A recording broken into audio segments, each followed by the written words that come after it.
우리 사회에서 문신이 굉장히 대중화됐다라는 것도 혹시 알고 계십니까? 예, 알고 있습니다. 예.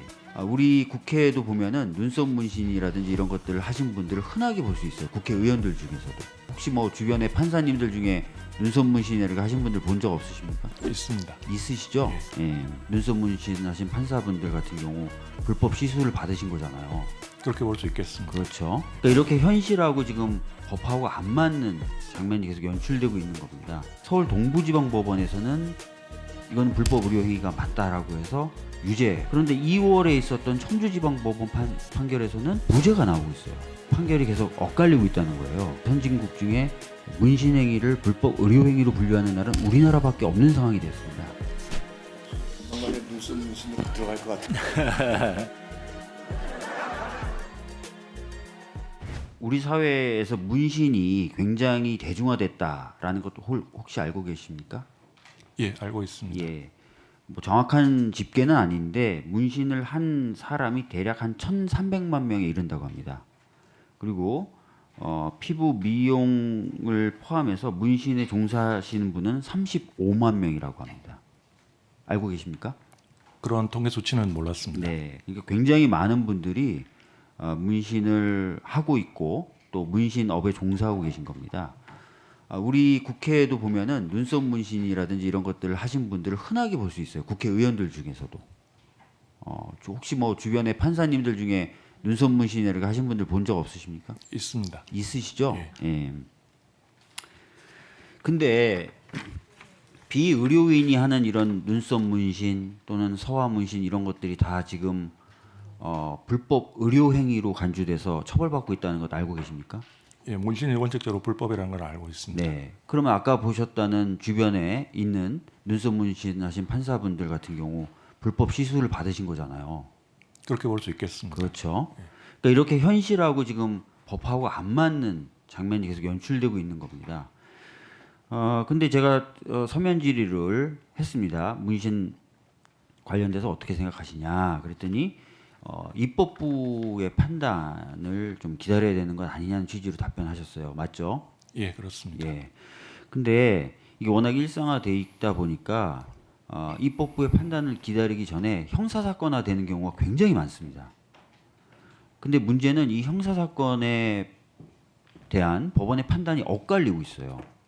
예를 들어서 올해 1월에 서울 동부지방법원에서는 이건 불법 의료 행위가 맞다라고 해서 유죄 판결이 나왔습니다. 1심에서.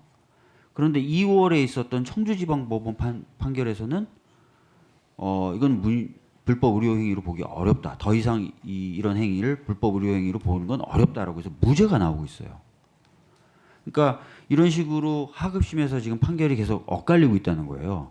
이런 부분은 좀 국회 입법을 기다릴 게 아니라 대법원에서 뭔가 뭔가 기준을 정리해 주셔야 되는 건 아닙니까?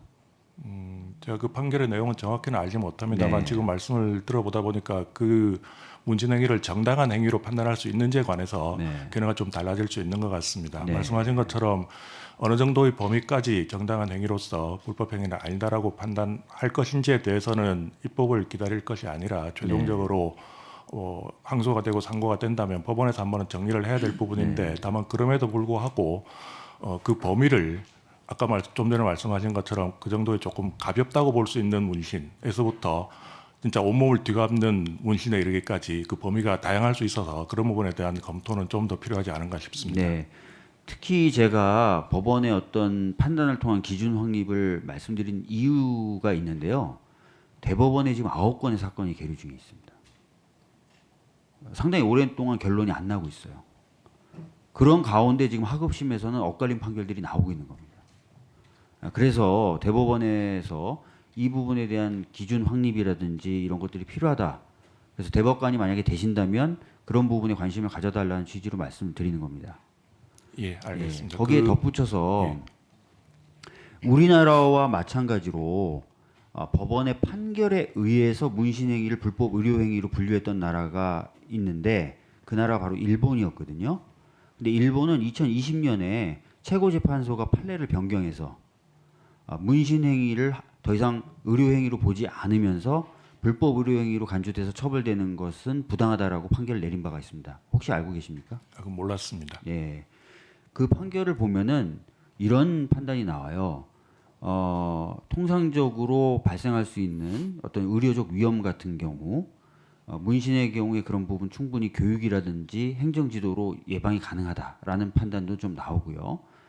두 번째로 서화 문신의 경우에 어떤 예술적인 수련이 필요한데 그것은 의사들이 배울 수 있는 건 아니다. 오히려 그 부분은 전문적인 문신사들이 담당해야 될 역할이다라고 또 판단한 부분이 있습니다. 그렇다면은 그런 판단 기준을 우리 사회나 우리 문신 관련된 여러 가지 사례들이 비춰본다면 이런 또 적용될 수도 있는 부분도 있지 않겠습니까? 예를 들어서 지금 문신은 불법으로 우리도 지금 처벌하고 있는데 문신할 때 쓰는 여러 가지 염료들 있잖아요. 색소. 이건 또 정부에서 관리를 해준단 말이에요. 이미.